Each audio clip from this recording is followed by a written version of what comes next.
Hi everybody, so here I am today with another video, and this is going to be a very special video because I have to do two decks unboxing, and they have just arrived. I have not even opened them, and I wanted to do this as a video so that you all can see. So this is packet number one and this one is the bigger one. I think you can see that now. Yeah, this is packet number 2. So got them from Amazon because the sale is going on and I couldn't wait but to buy them right now. And yes, I just got two of them together. One actually I bought like 3 days back, and the other one I got like just 2 days before. So I hope you guys can see it. The whole purpose of making this video was to just show you guys what kind of products you get when there is a sale going on, because see, mostly it is all good that you get, but still you just want to be sure what is that you're getting. So this is one. I hope you guys can see it. Yes, this is the Tarot of the Divine by Yoshitani. I know a lot of you have been eyeing on this one. Look how pretty it is, and it is also, there is this manufacturer, if you can see, I've got it from them.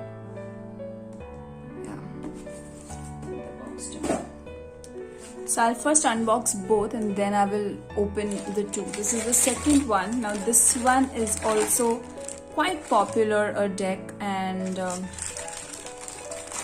it was in heavy discount. I mean, I couldn't have not bought this. And ta-da! Yeah, sorry, clumsy me.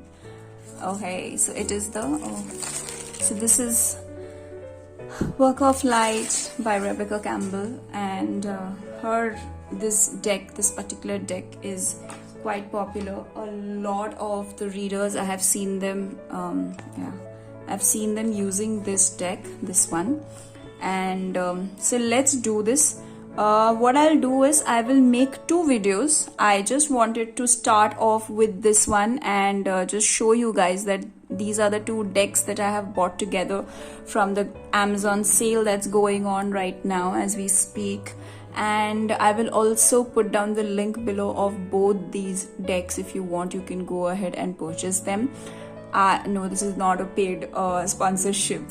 I'm just doing it because I got it in a huge discount. I just hope you guys also can get the same. Alright, so now moving on with which one should we go for first?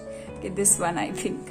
So this one, because I bought this second, so I bought this one first. Let me just go with this. This is by Tarot Supplies. So okay.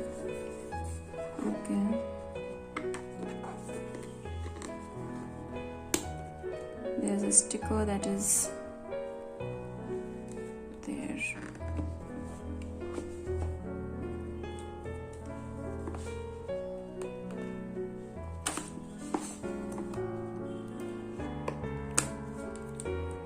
Okay. So here it is. Wow. Once more. And wow, Tarot of the Divine, look at that. So this is the book I have seen in so many videos. I just was hoping to get this one in my hand, and yes, as promised, it is beautiful. Just look at it.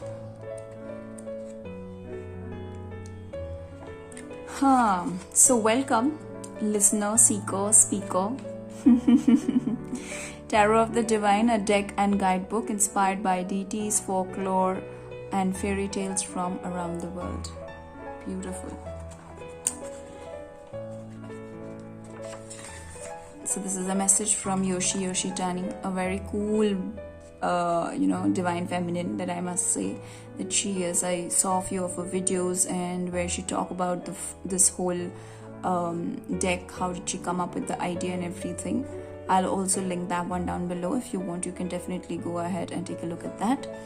And then the collection of cards. The tarot uses visual symbolism as a gateway between the subconscious mind and the conscious one. Tarot of the Divine uses deities, folklore, fairy tales, myths, and legends from around the world to represent the different themes in traditional tarot deck. Okay, this deck was created as an homage to the stories we have told one another across culture and throughout history. While each story is unique to a specific time and place, every culture has stories of bright young adventurers, forbidden doors, or promised lands. In the way, the Tarot of the Divine fosters appreciation of our differences and of the truth in our similarities.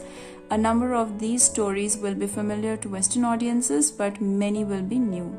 Some are short and sweet, while others are pieces of larger epics. This guidebook lists the name of each tale and its country of origin, or offering a small window into the other cultures.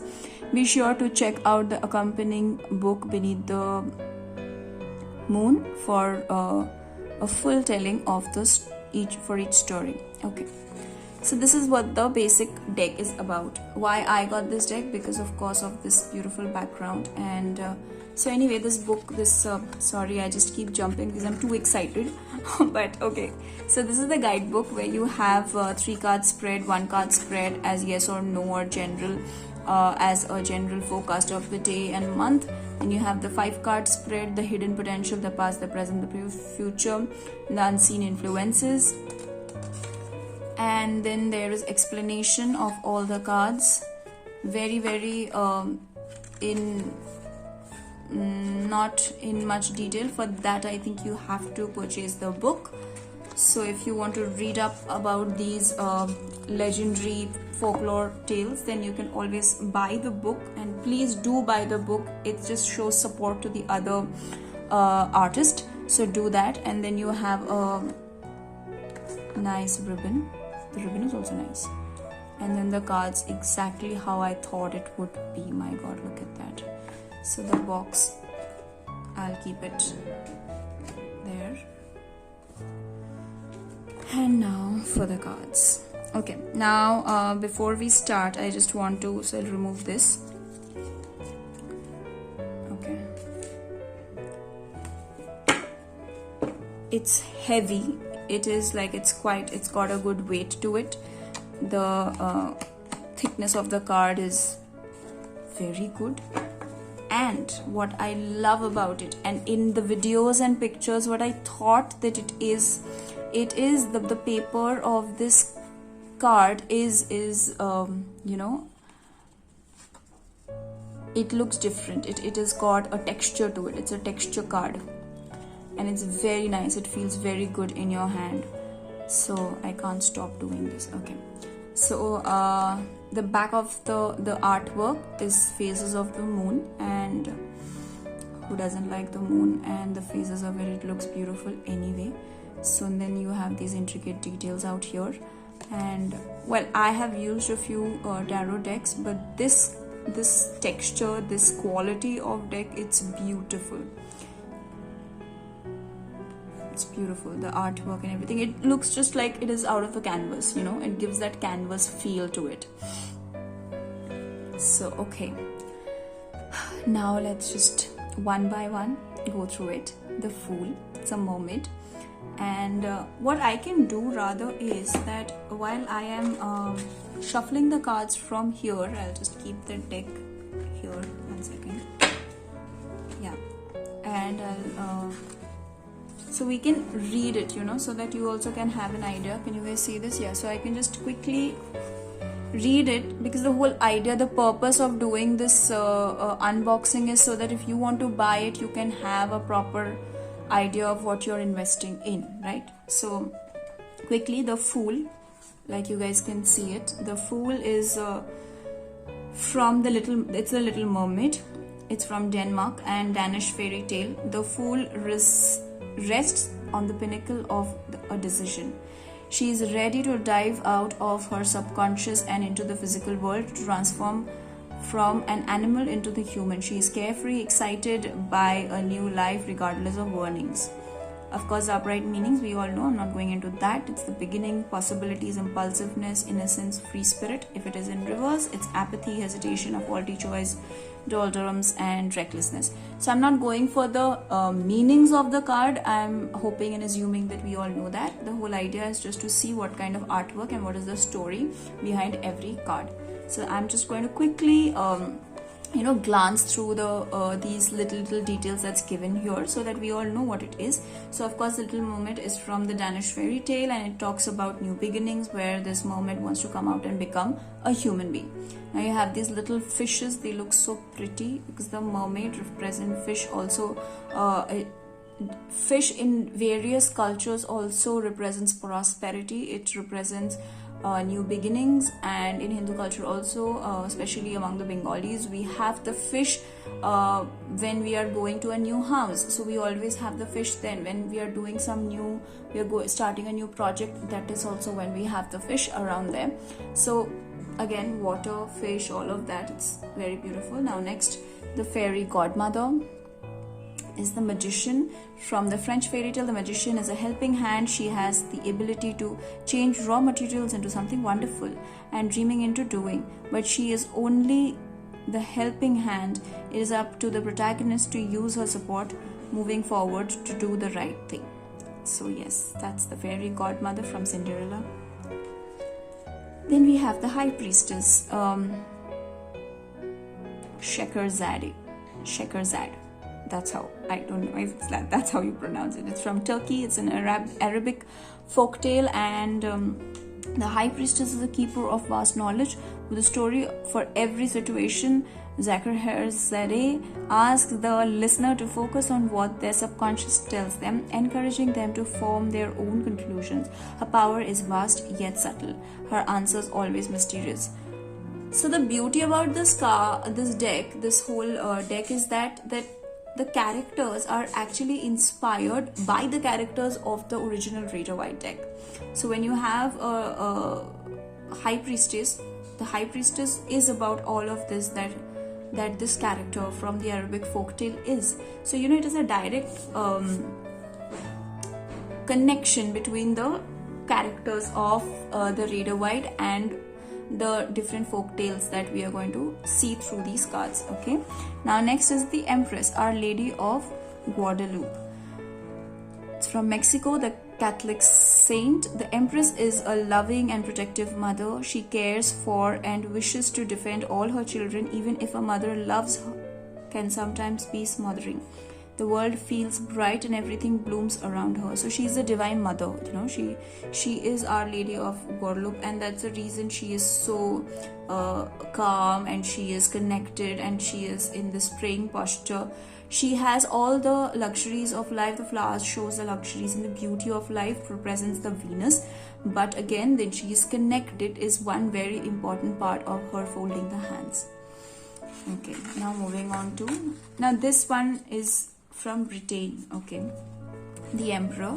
So the Emperor is the ideal father figure, a warrior and a conqueror. King Arthur rules over his kingdom and his sometimes unruly knights with a just and firm hand. He unifies the fractures, defends the weak, and lends his knowledge and understanding to all his subjects.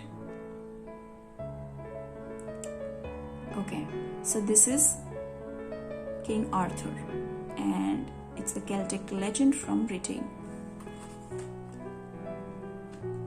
Okay, lovely. Now the Hierophant, White Buffalo Woman. Wow, there is a skull of the buffalo.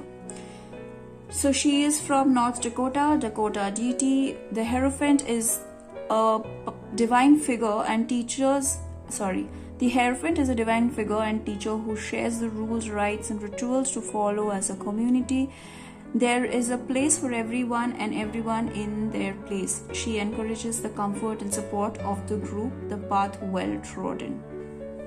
So that is White Buffalo Woman from North Dakota. Then we have the Beauty and the Beast as the lovers. Okay. No wonder this looks more like the strength card, but then it's all about love. So love doesn't have any face or any, love is love. So it's beautiful. Okay, the Beauty and the Beast is from China. It's a Danish fairy tale. The Lovers card represents romance, opposites attracting, the duality and balance of carnality, physicality, and fire versus spirituality, emotions, and water. That's the reason the Beast is in red and she is in blue, which is water versus fire. It's the yin and the yang. The pair empathizes the importance of communication and herald an important crossroad. Beautiful, isn't it?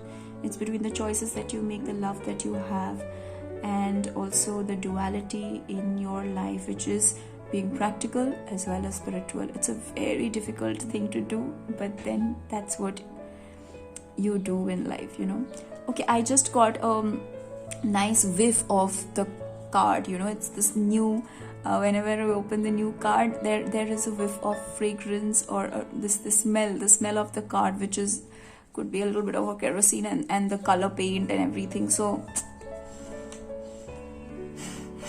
if only you could see my face now. Okay, moving on. We have the Chariot card. Okay, the three princesses. Okay, the Chariot, it's from Norwegian fairy tale. The Chariot is about harnessing emotions and charging down a straight, clear path where the prince may have floundered before. He has learned from his mistakes and now blazes forward confidently.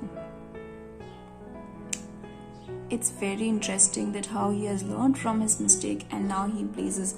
See, look at it, like the dolphins are like quite interesting.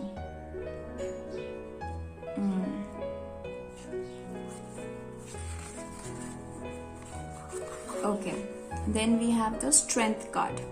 Strength is Strength is from Scotland, the Scottish fairy tale. The Strength card is about willpower and determination, focus, persistence, and the ability to confidently stare any challenge in the face and overcome it. This is not physical strength, but the purity of heart and purpose. How beautiful it is. So if you can take a little close look, can you see? I don't know if you guys can see this, but okay. So here, this is the main character, and she is holding a lion, but then an alligator or this is, what do you call this? Crocodile.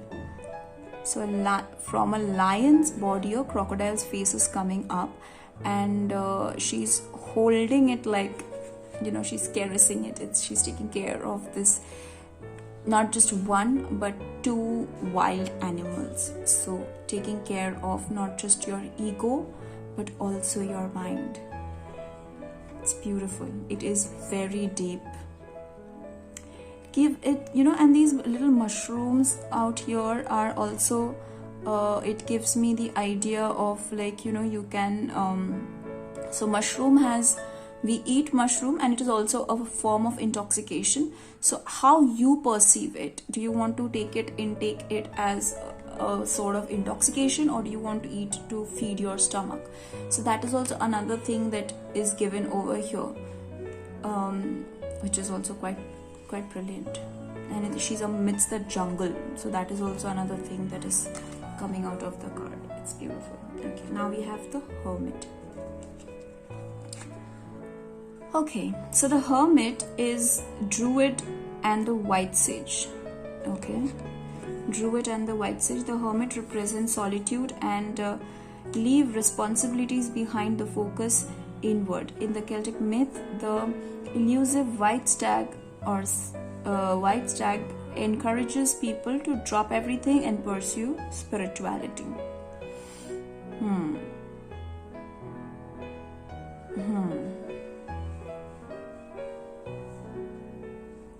So it's the White Sage and the Druid. Now we have the Wheel of Fortune. So the Wheel of Fortune is Anasi, and it's from Ghana. Akan mythology, the Wheel of Fortune is endlessly turning, spun by a trickster god. What was once luck is now misfortune. What was hopelessness is now joyous. These acts may seem random, but all fates are part of an interconnected web of repercussions. Wow. Akan mythology. Then we have the Amhain Eosa. Amhain Eosa is from Korea, the Korean legend. Justice is power wielded with both intelligence and impartiality. It is making decisions with all the facts and accepting the consequences of any choice made. It is punishment of the corrupt and promotion of the deserving. So punishment of the corrupt and promotion of the deserving, which means the sword will cut you off if you have done anything wrong, and the medal is to give you a clause that what was right. Also, look at this again, another beautiful representation of the yin and the yang, and that's where the justice or Amhain Eosa is standing, where he is balancing the good and the evil. Okay, now we have the Hanged Man. So Hanged Man is Sleeping Beauty. Isn't that interesting? It's a hanged man, but the character is of Sleeping Beauty. The hanged man seizes forward momentum and avoids disaster, and instead favors reflection. Sleeping Beauty is a symbol of stasis with the options of sleep or death.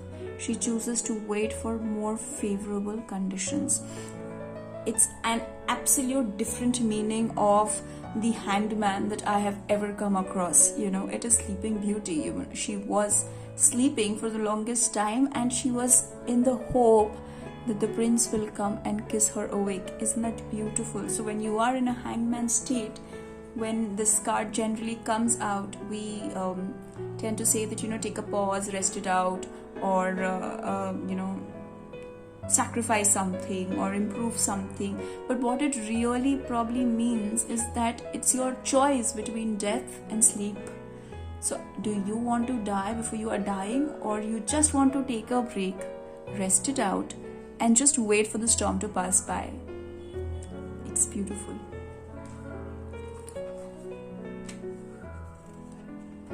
Okay, then we have this a very less scary but a very interesting depiction of death. It's a white bear king Valemon. White bear king Valemon from Norway, Norwegian fairy tale. Death is a huge upheaval, potentially representing the death of one way of life and the start of a new one. Life changes irrevocably.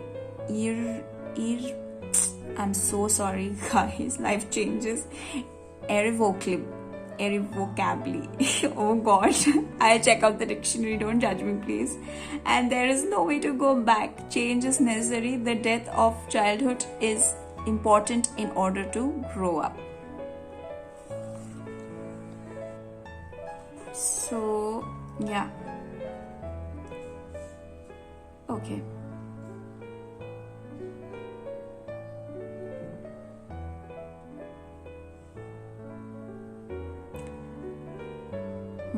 It's a Norwegian fairy tale. It's metamorphosis, it's evolution, it's loss, transition, change. I have read Death card, and every time I have read Death card from my Rider-Waite, I have always, obviously, I will say the meaning that is there, but this card specifically talks to me about the fact that you have to come out of your fear.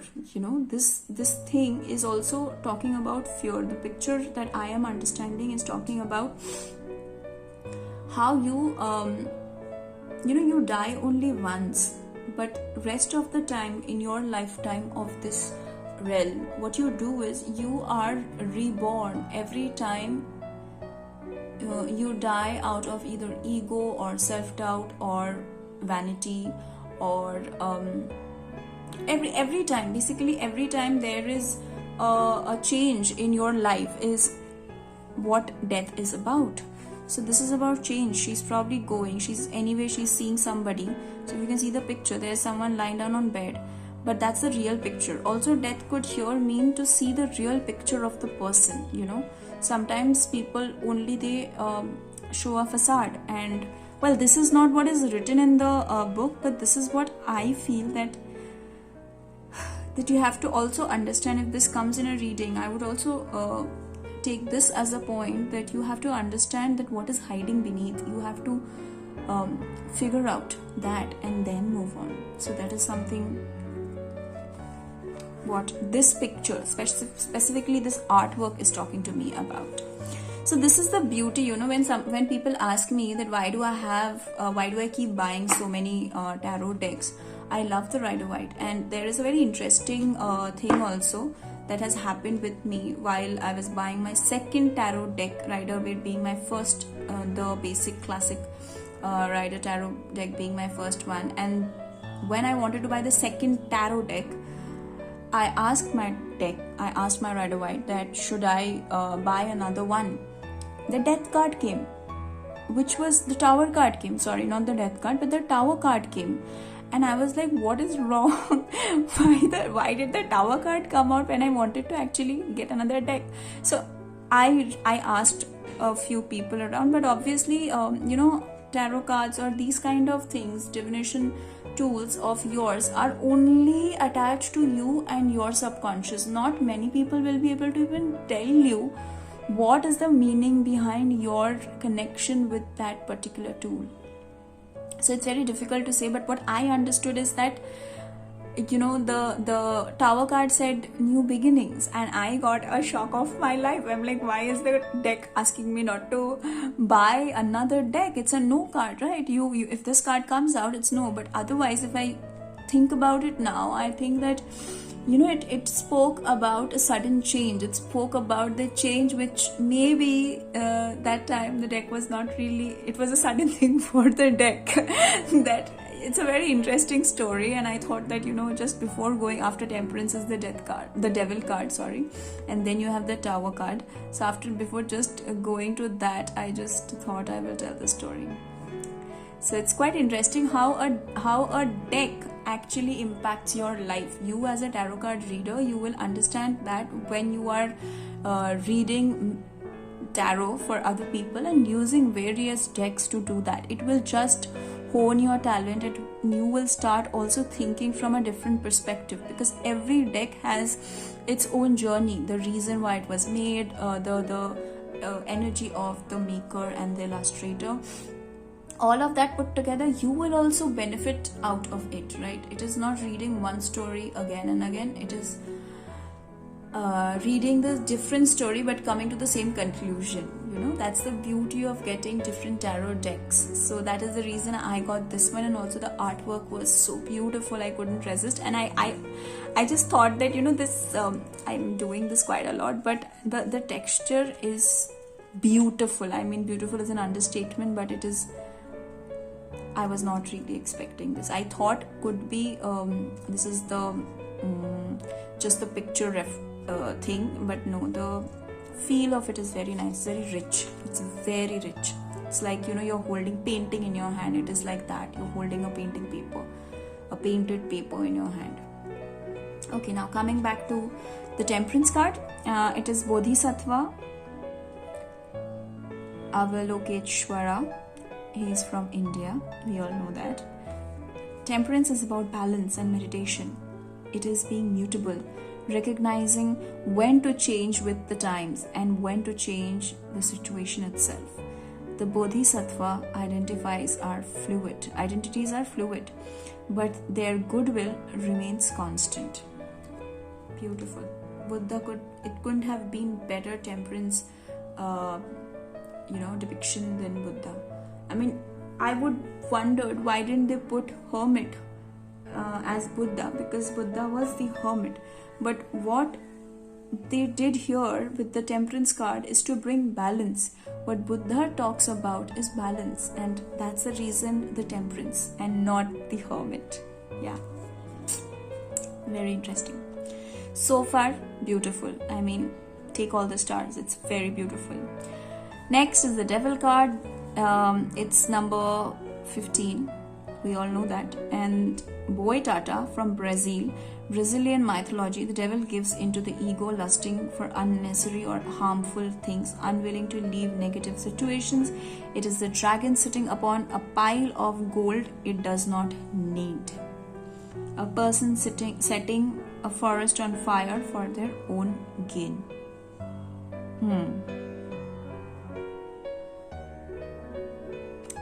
If you look close, see, these are bodies, human bodies, I think, and they are making love. So this is the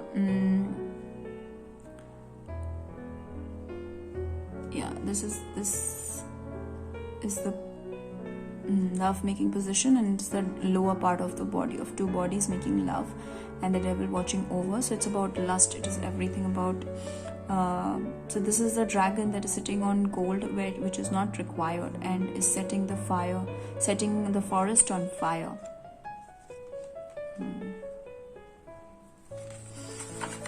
Okay, next. The Tower card. Germany. It's Rapunzel. Wow.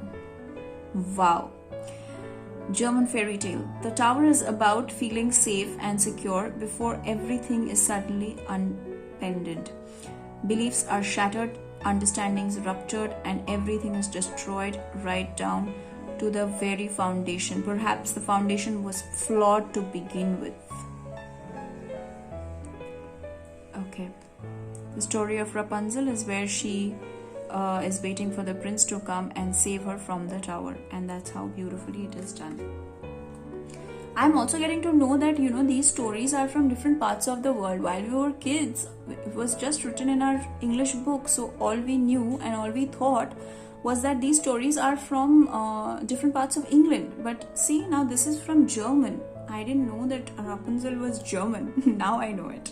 So again, another feather to the cap, which is nice. Okay, now the star card. Look at her. Isn't she pretty?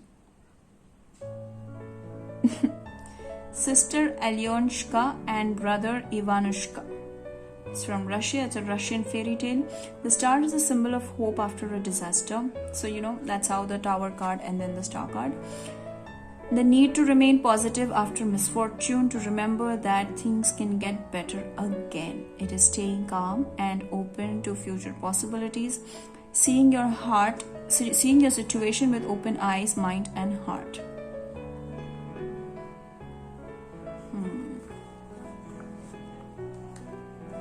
Beautiful. The 7 stars are out here. Beautiful artwork. I have to stop saying beautiful artwork. Yoshi Tani is like amazing. Great work. Kudos to you. Thank you for making something like this. Now we have the moon card. That is the cover of the deck. That's the box. Also has the same picture on it. So Princess Kaguya is a Japanese fairy tale. The moon is the subconscious and all its illusions, potential pitfalls, and possibility of self-deception. Here, 2 tanukis shaped fitting raccoons-like animals each stare at a different moon, though it is not clear which is the real one. So look at this. These are the raccoons, and one is looking down and the other is looking up, giving you the idea of illusion that you don't know which one is the real moon. Again, very interesting. Now, Sun Dogra from Egypt. Egyptian deity. The sun is success, birth, confidence after passing through difficult times. Egyptian god Ra proves everything is illuminated with optimism and enthusiasm for a path ahead. So this is Ra from the Egyptian deity. Next is Judgment. Ra is the sun god anyway, we all know that, right? The judgment is the Wukong, the monkey king. Okay, interesting. In Chinese mythology, judging is the reckoning and ending before the start of new journey. Past actions and decisions determine future events. If you haven't learned your lessons, you are doomed to repeat your mistakes over and over again. So it is basically breaking the patterns. talks about that. So you have to, first end your journey properly, and then only a new beginning will happen. So it's about that. Then we have the World card. Again, it looks like a lover's card, but okay, let's see what it is. It's the Maori legend from New Zealand. The world is a happily ever after ending following a difficult journey. Henimoa and Tutaniki represents the victorious conclusions, a positive outcome most desired. However, a conclusion also heralds the start of a new journey. So it's every new beginning comes from some other beginning's end. That's what the major arcanas were. And so far, great. Well done. Moving on to the cups. Quickly, we'll just take you through the cups. The Ace of Cups marks a new beginning, a reason to drink and be merry and to be open up to subconscious feelings. Sake is a drink of the gods, bringing people closer to the spirit world. Now, Matsau Sake is the name of this drink, which is God's drink. Okay, so it's called Matsau's Sake. Next, we have the Two of Cups. I really wanted to know what is this about. It's from Iraq. It's a Sumerian mythology. The Two of Cups is an ideal relationship that still faces difficulties. Gilgamesh was a tyrant until Enkidu was created for him to be his equal in every way. Though their initial meeting was rocky, they came to love each other very much as opposites who complete each other. Okay, so Enkidu and Gilgamesh are legends from the Iraq Sumerian mythology. If you want, you can read it up. Where look at this beautiful cup. There are two different kind of cups. So basically, meeting of both the worlds together, where you come. This is all about collaboration. It is all about accepting each other's mistakes, problems, and everything, and also being in sync with the other person, because nobody is perfect. And that's the Two of Cups. I don't know if this talks about love, but what I understand is that it does talk about accepting each other and living in harmony with two very different kind of people, and that is what love is all about. Now we have the Three of Cups. It's from Cambodia. It's from Hindu mythology. The Three of Cups represents camaraderie and a good time. The Apsaras are celestial beings of the sky known for dancing, partying, and fornication. The joyous group oversees fertility rites, the performing arts, and fortunes of gambling. So now this is another way of looking at the Three of Cups. All we knew all our life, like reading tarot, we thought that Three of Cups is all about merrymaking and all of that. But here they're also talking about the four C's of fertility rites, the performing arts, the fortunes of gambling. Now see, gambling is definitely not something which is a good karma, right? But then here they have spoken about it. Why? Because the Apsaras were all about that. So maybe the gods like to gamble. I don't know. But okay, it's all about celebration. That's what the card is about. Then we have the Nightingale. Okay, it's from Denmark. It's a Danish folktale. The Four of Cups. Okay, so the fourth cup is right here. These are the three cups. Now all the three cups are very different. The fourth cup is also very different. Let's see. The Four of Cups represents romanticizing bad choices while ignoring the good alternatives before you. It is coveting what is superficially better, neglecting the plain nightingale who can actually sing away death. So all that glitters is not gold is the message of the Four of Cups. Very different meaning. I like it, it will give a very different approach to the reading. Then we have La Llorona. It's from Mexico. The Five of Cups.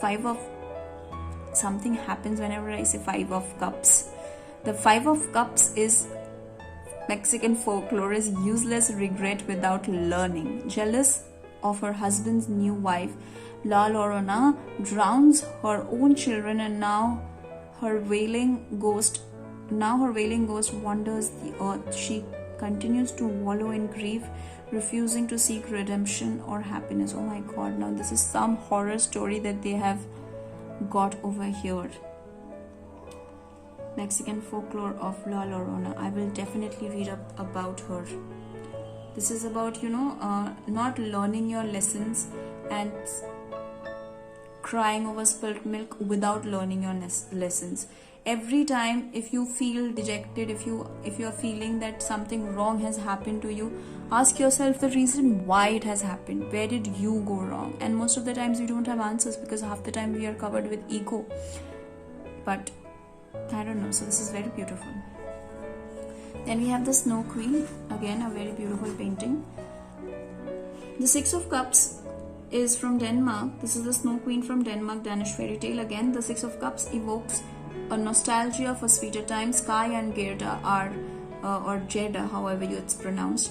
Kai and Jeda are best friends as children, but when Kai is stuck with depression, he leaves with the Snow Queen.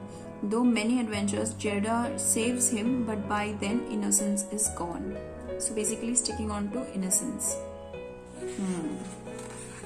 Six of Cups. Then we have Seven of Cups. It's Aladdin and the Arabic folklore. We all know the story about Aladdin. The Seven of Cups shows Aladdin standing before a myriad of fantastical dreams. It is impossible for him to pursue them all, and it is important he makes his decision wisely and quickly. So he probably needs to find in which of these is the genie hidden. Interesting. We have one more moon, and this moon is very different. So this is Moses from Egypt Hebrew legend. The Eight of Cups represents leaving good things behind in the pursuit of higher ideals. Moses was raised as a prince of Egypt, but realized he needed to sacrifice his royal life and wealth to pursue the spiritual and ascetic one. Then we have Nine of Cups. This is Taj al-Muluk and the Princess Dunya. It's from Arabic folktale. The Nine of Cups represent a happy ending achieved in unexpected ways. Prince Taj al-Muluk fell in love with Princess Dunya, but she refused men. He used trickery, disguising himself as the woman in order to win her heart. Oh my god, what a different meaning to the Nine of Cups. All what we knew about Nine of Cups is all about, wish fulfillment. So this is how what I understand is that if you want something, you need to do something different if it is not coming to you in the right way. So here it is a very different message, of wish fulfillment, that if you want a wish to come true, you need to do things for that wish to come true. So that is the message from this deck, from this Nine of Cups. Jalnar, the Seaborn, is from Persia. Again, another Arabic folklore. The Ten of Cups represents true emotional and spiritual fulfillment. After many hard trials, Julnar finds a happy, loving husband and has a child. Her brother rises from the sea, which often represents the subconscious, and to congratulate her and celebrate her newfound life. That's the Ten of Cups. Beautiful. Then we have the Page of Cups. So Page of Cups is from Philippines. Bakunawa and the Seven Moons. The Page of Cups is connected to his emotion and expresses himself wholly with youthful purity. In this card, one of the 7 young moon siblings plays with Tuher Shen, the Chinese god of same-sex relationships, who ties the red thread of fate that connects lovers.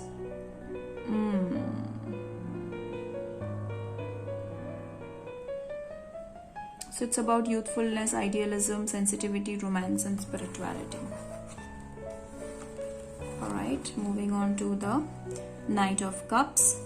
This is from Mongolia. Knight of Cups is a messenger. Halibu is Halibu the Hunter. That's the name of the character. The Knight of Cups is a messenger. Halibu is kind and gentle, while also willing to take a stand for what he believes in. Halibu provides for his village, and after Befriending a dragon, he willingly sacrifices himself to save everyone he loves. So basically, he's a savior. That's what is Halibu the Hunter. How beautiful is the Queen of Cups? Yemoja from Nigeria. The Queen of Cups represents the surface of the subconscious. The goddess Yemoja connects those on land to the depth of the spiritual plane. She is mysterious but also kind of caring mother. Nice. Then you have the king. Oh, how interesting. The Boy and the Dragon Pearl. It's from China. The King of Cups was once a little boy but has matured into a powerful dragon. He is kind of fiercely protective of those he loves.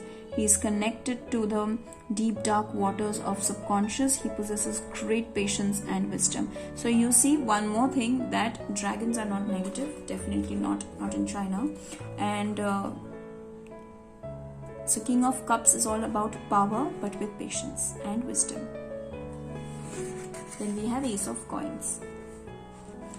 Ace of Coins is I think now you guys can see this. Okay. So Ace of Coins represents us with new beginnings, financial opportunities and prosperity. The origin of this gift may be unexpected, like magical beans, but through nourishment and support, the benefits could be miraculous. It's time to make dreams a reality. Then we have Two of Coins. So Two of Coins, we have, if it is pronounced as Hifsant, R is silent maybe. It's from Pacific Northwest. The Two of Coins represent the skill needed to balance opposing forces in life. For Rifsant, the beer world and the human world collide. Oh, she embodies the dualities of work and family, hobbies and career, wants versus needs. So this is the Two of Cups. You all know it's balancing between your world of work and family life. So that's what she's doing right here. Then we have Three of Coins.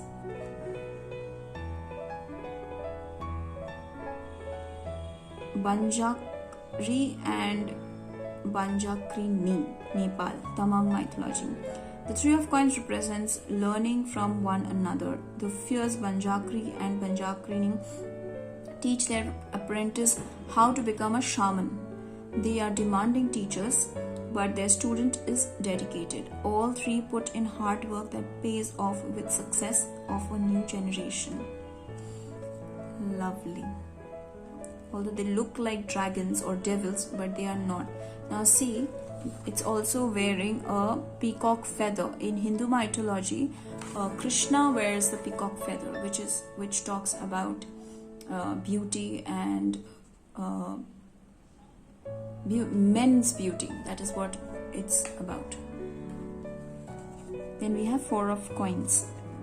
Pero, Aymara folktale. The Four of Coins represents greed and unwillingness to open up or share. Condor covets his wife, who does not like his lifestyle or living with him. He recognizes her unhappiness but is unwilling to make changes or set her free.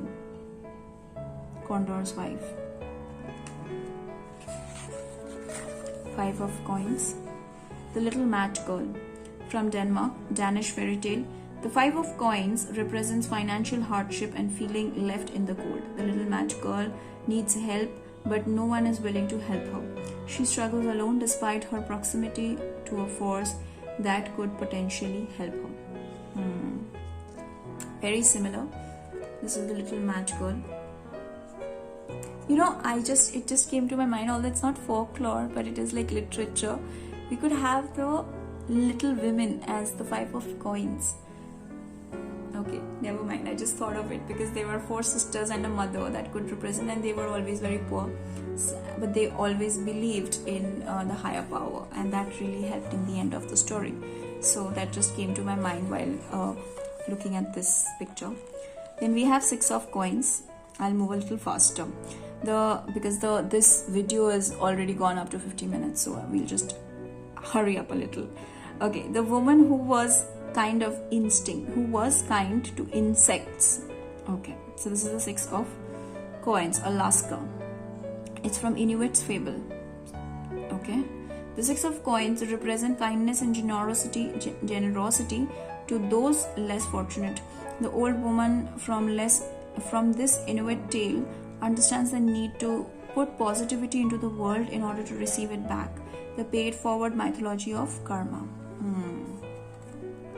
Look, feeding the ants. Very important. Very important, 6 of coins. 7 of coins. Okay. 7 of coins is from Mexico. It's the Aztec mythology. The 7 of coins represents the desire for good harvest, though it might require sacrifice. Nazahuatins must determine that it is right to be patient, and then it is better to scrap everything to start afresh.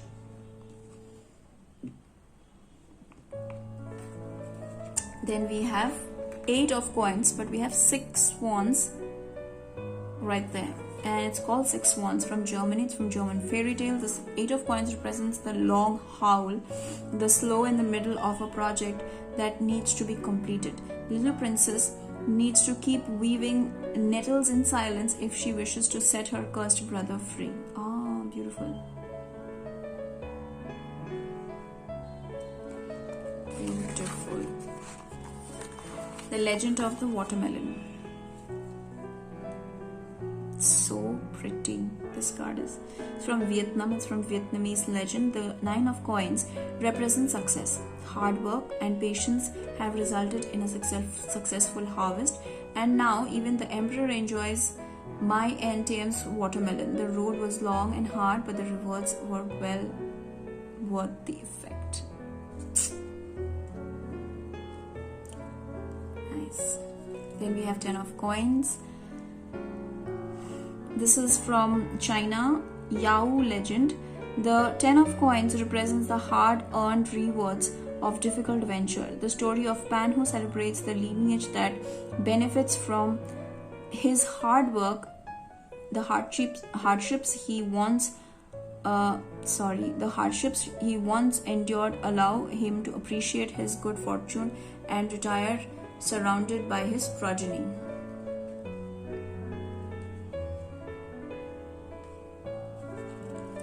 Then we have Page of Coins. The Page of Coins welcomes the beginning of the spring and summer, a fresh start, the arc of end of darkness. Bevi Nyada represents hope, setting up solid foundation and mental wellness. She's grounded and anticipates the bright future. Bevi Nyada is the name of this Sweden Sami deity. It's very, this is very Yuletide kind of a Christmassy kind of a vibe. Look at her shoes, these reindeers, the mountains, the dress also. But what this represents, it is the beginning of spring and summer. So probably right now they are just coming out of the winter. They are coming out of the Christmas season, maybe. Knight of Coins. The Knight of Coins is Hetsi Ibib from South Africa, Khoi Khoi deity. Okay. The Knight of Coins is a diligent warrior who is willing to put in work to set the world right. Hetsi Ibib can be as stubborn as an ox, getting into trouble for his efforts. He is strong, loyal, and determined in all things to set his mind to. The ox in Hindu mythology is also with the Shiv.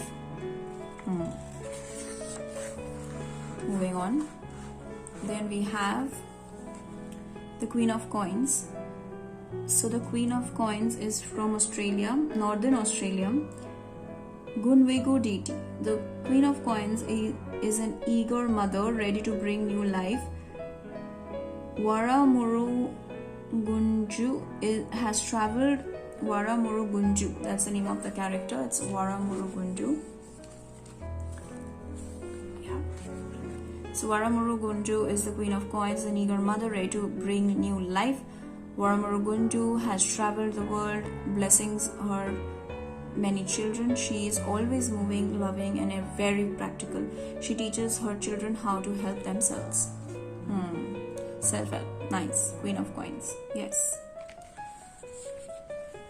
Ha-nu-na, the worldwide turtle. Wow. It's from Iroquois mythology. The King of Coins represents stability and faithfulness. The world turtle is strong enough to support the weight of others' hopes and dreams. He may not be an active participant in their lives, but he is always dependable, slow, and steady. And see how the life is growing on top of him with this coin. Nice. Then we have the Ace of Swords. From Turkey, Greek legend, the Ace of Swords represents a sudden burst of inspiration, a new solution, and new way of thinking to break through a problem. Slicing through the Gordian knot begins a campaign to conquer new lands. Ace of Swords. Then you have Sita. Sita is represented by a Bengali woman. Interesting. The Two of Swords represents being stuck between hard choices. Sita's decision between Sikla and Charybdis is not easy and cannot be made blindly. It calls for self-reflection. Things can only remain balanced for so long before a move must be made. Okay. Now the thing is that even though it is depicting as Sita and the story between the two swords that's represented is a decision between Sikla and Charybdis. Well, I have not heard it, so I'm not very sure of this mythology, and especially Ramayana. We in India, we all know what Ramayana is all about. We have all seen the epic drama and also read about it. I've never come across these two characters, so if anybody knows about it, please do comment down below for every one of us to understand it better. Now, the Three of Swords. Look, somebody is trying to hurt you and then have fun with it. Three of Swords. The Three of Swords represents betrayal. The Crane wife asks her husband for privacy, but he spies on her, only to discover she was hurting herself to help him. His spying was treacherous, but so was her inability to trust him with her secret.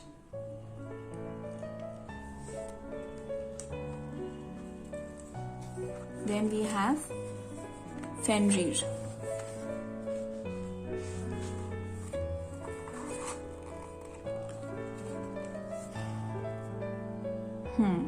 The Four of Swords signals a pause in battle. The Norse gods know that the wolf Fenrir will bring about the end of the world, so they have him bound and chained. While he still represents threat, for now there is respite. It's all about Four of Swords is all about. See, there is Four of Swords about resting, but what it indicates is that the war is not over. That is what it represents, it indicates. Five of Swords. Okay. So it's Osiris, Set, and Isis. Isis the goddess. It's from Egyptian mythology. The Five of Swords represents a fight won through deceit. Set overthrows his brother Osiris and is seen gloating over his brother's inconsolable wife Isis. While Set represents a tyrant of a victor, Isis is defeated combatant who will eventually bring about Set's defeat. Then we have Six of Swords. Six of Swords represents leaving behind tumultuous waters for a future that is calm and promising. After being imprisoned by her own father, Denning and her young son Perseus escape. Perseus will eventually grow to defeat the Gorgon Medusa.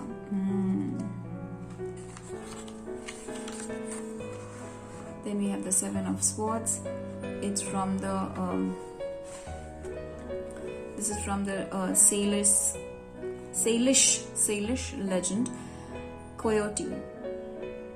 The Seven of Swords is a trickster, and the Coyote represents the deceit in all forms, from small pranks to terrible scandals. He is clever and manipulative, but more often than not, he is caught by his own schemes and has to pay dearly to them. Now, donkey skin, so nice. This card reminds me of Osho Zen's. There is this card in Osho Zen which has got the lion wearing the sheep's skin, and the card is, I don't remember the card right now, but it's very similar.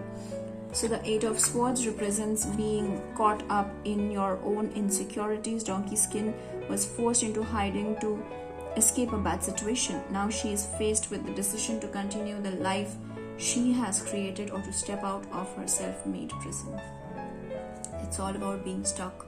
Now, where are you stuck? You are generally stuck in your head. Why do you get stuck in your head? It's because of the history you have in the past. Why are you? Because you are scared, because of the things that has happened in your life. So that's the reason. So just wait for some time and then take a call, take a decision, and then you can move on in your life. Oedipus.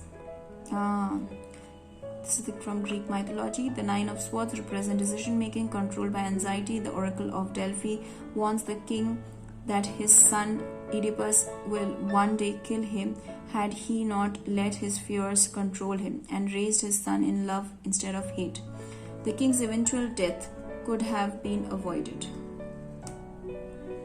Then we have Sedna. It's from Canada, Inuit mythology.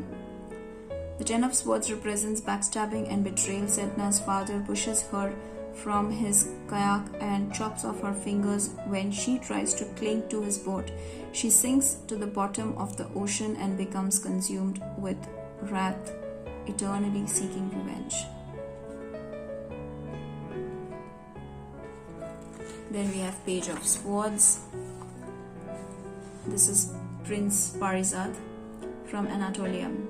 The Page of Swords represents youthful intelligence. Princess Parizad uses her wit to succeed where others have failed. Her optimism intact through it all. She is a harbinger of new beginnings and new ideas for herself and those around her. Then we have Hang Tuah. The Knight of Swords is a strong and Hang Tuah from Malaysia. The Knight of Swords is a strong and assertive warrior. Hang Tuah, an intelligent soldier, is unafraid of leaping into battle and employing unconventional techniques to win. He is a rebellious, loyal, and fierce champion. Then you have Turandot from China, Arabic folktale. The Queen of Swords is a fierce and exacting force. Turandot does not forget betrayal, so her judgments, while fair and principled, seem brutal and cold. Still, she is open-minded and intelligent and can be charming, witty when she chooses to be. Very nice. No one has ever told me about King of Swords being all of this, which is beautiful. I think a lot of insights and I think a lot of different ideas are coming through these cards. Then we have Griffin. It's from Persia. The King of Swords represents wisdom enhanced by power. The Griffin is a noble and intelligent creature soaring over land and sea, a symbol of patience, perseverance, and judgment.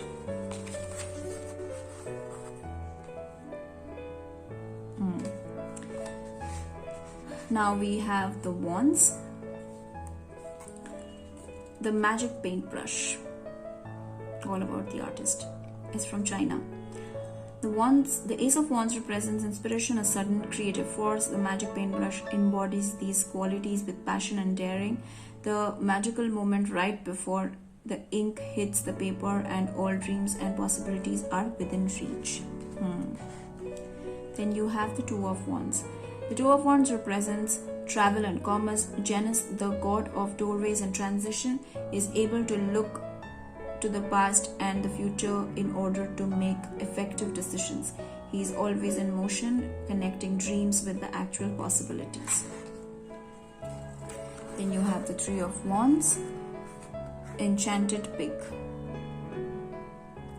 Three of Wands represents hard work and travel. The princess takes the long journey to rescue her prince, making sacrifices and surviving trials along the way. If she stays motivated, her efforts will be rewarded. Mohini and Aravan from India. It's a Sanskrit epic poem.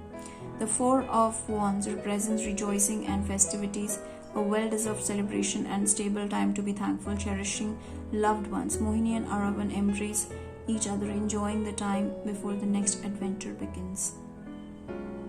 Marriage. Then we have Five of Wands. Oh, finally something that I know of. The Pandavas.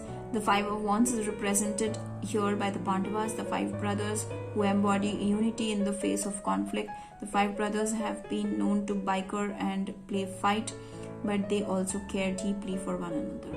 The resolution to their strife only comes from good communication. Now see, here fighting is fighting with not one another, but fighting as a team with the others. But Five of Wands was always about fighting with one another. So again, another different, very different perspective.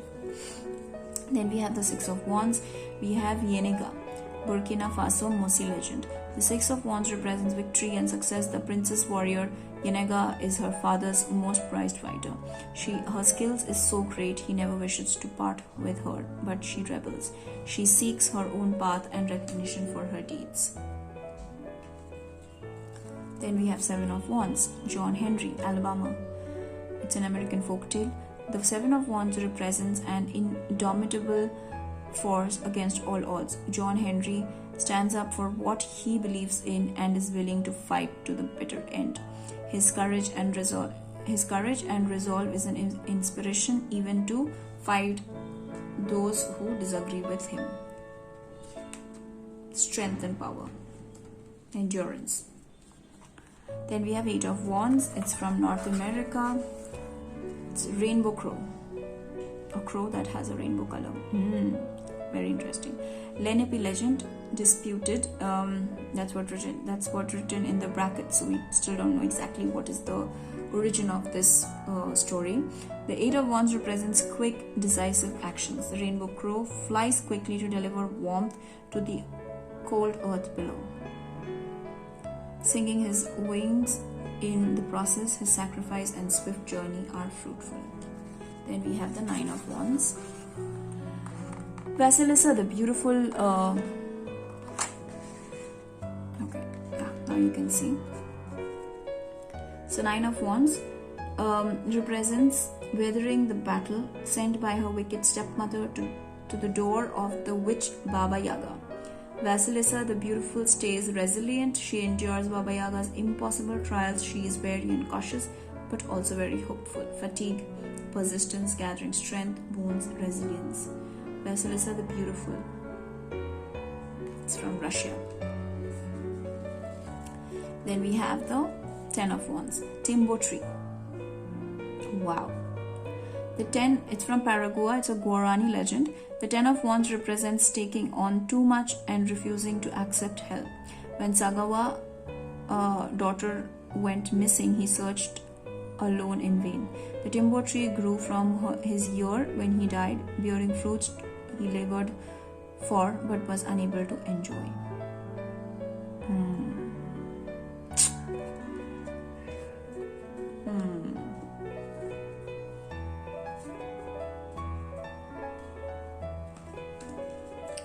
Then we have Miendo, Republic of Congo, Nyanga mythology. The Page of Wands represents childlike optimism and carefree rebellion. For Miendo, every situation is made fun by a swish of his magical fly swatter.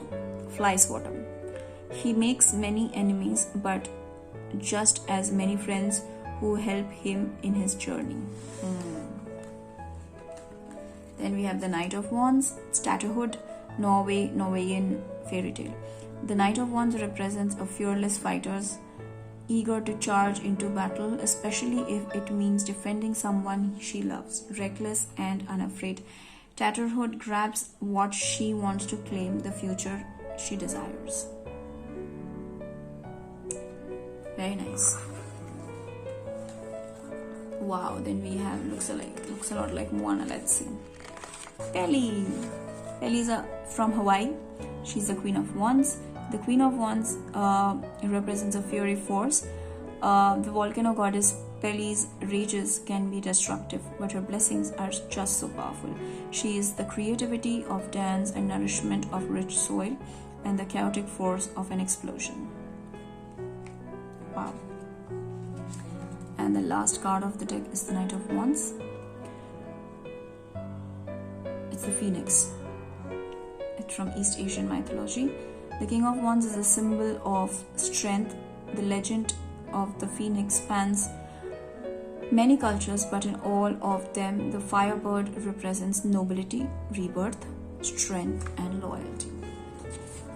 And with that, we come to the end of this deck and this book. So I'll keep the book aside. We are going to give this deck a nice shuffle. But before that, just a second. So I've got the sage here. I always do this before I use a deck. I always clean this deck with sage and frankincense. So it's a mixed herb that I generally use. The smoke is divine. Also have the selenite, the amethyst, and the clear quartz right here. So just cleansing the deck nicely.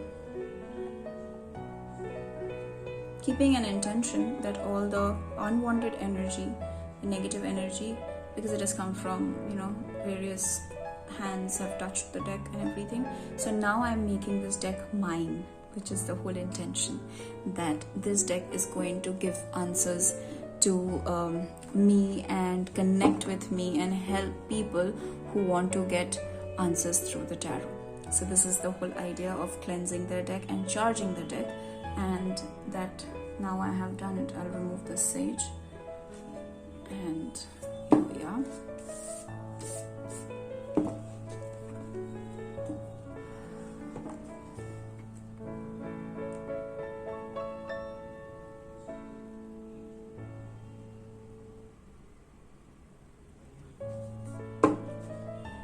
So let's shuffle the deck. It shuffles absolutely beautiful. Sound is also amazing. I am a little overwhelmed.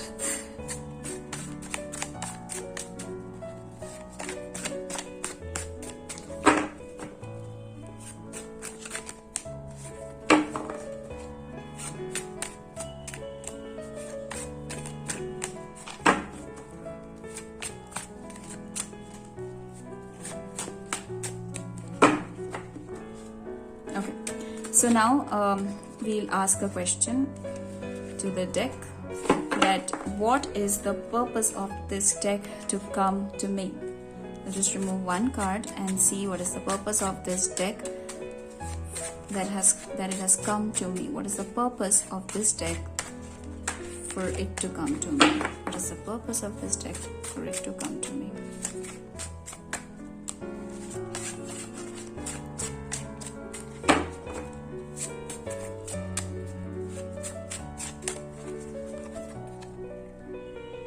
Three of Swords. Okay.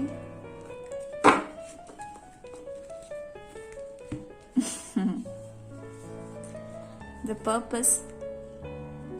Let me see the end of the deck. The Fool. So I think the message is that the purpose, the reason why this deck has come to me is to make me realize that, sometimes life might show us a different picture, which is always not very nice and always not very pleasing, soft and beautiful, but that is also true. So maybe the purpose of this deck to come to my life is to show the truth. That's what I understand. And the Fool card is behind the deck, which is the back of the mind. So that is new beginning. And this is a beautiful message.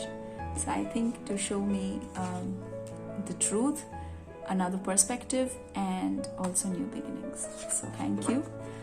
And The last question that I want to ask the deck before we end this very long video over here is that what is your character like? What is your character like?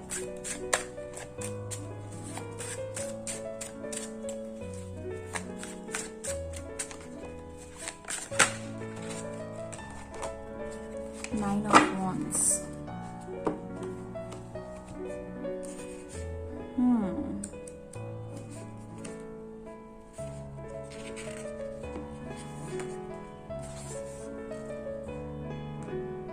It represents weathering the battle sent by her wicked stepmother to the door of the witch Baba Yaga. Valasa is the beautiful, stays resilient, she endures Baba Yaga's impossible trials. She is very unconscious but also very hopeful. Beautiful. Fatigue, persistence, gathering strength, wounds, resilience. So this deck, the character of this deck is, of course, I think once it has shown me the Three of Swords, obviously resilient is the middle name of this deck. So I think I'll use this particular deck especially in relationships. I think it'll show the real picture when it is in relationships. See, the Chariot card has come out. Maybe it is also about people who are in business, not just relationships. Maybe people who are also in business, this deck will be a good deck for them to understand what is the truth, what is the purpose, how to be resilient. And Five of Coins, yeah, business. Okay, what is the message for me that you have got? What is the message for me that you have got?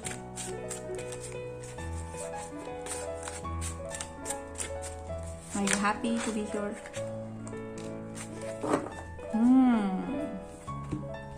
Okay, the message is that to overcome the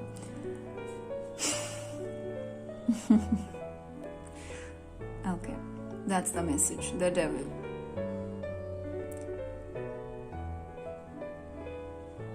Nice. Okay, I am spellbound. I am just spellbound. The message is quite I thought there will be some sweet message, but I think this deck is all about truth. I mean, look, the devil has come out. It is all about, like, you know, take charge of your ego, don't lust and greed and controversy, stay out of it, stay out of addiction.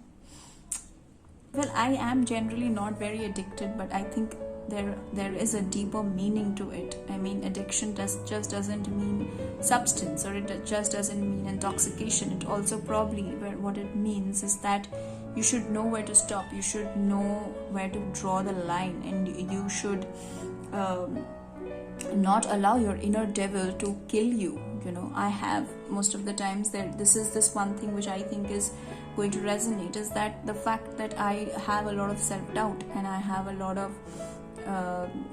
you know, that is the devil in me. So basically this is showing that, you know, you have to come out of self-doubt, and you have to also probably you know, like, leave aside the negatives, talking about the fact that everyone has their devil within, but you have to accept it.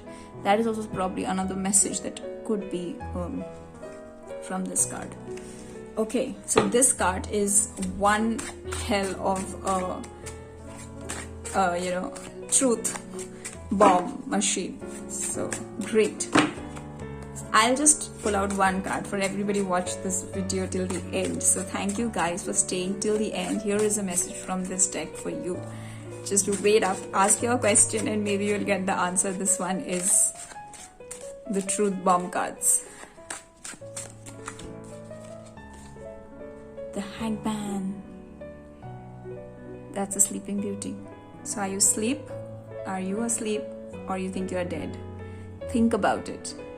Think about your situation right now, and you will get an answer. You can always wake up and go for the kill. That's the message for everybody. Thank you so much for being there, for watching this video. I wanted to do this video specifically because this card, like, literally it pulled, you know, it shouted out to me when I saw this on Amazon. So I'm gonna link down below the Amazon discount discounted thing, and you can go ahead and buy from there. Thank you so much everybody. See you in the next video.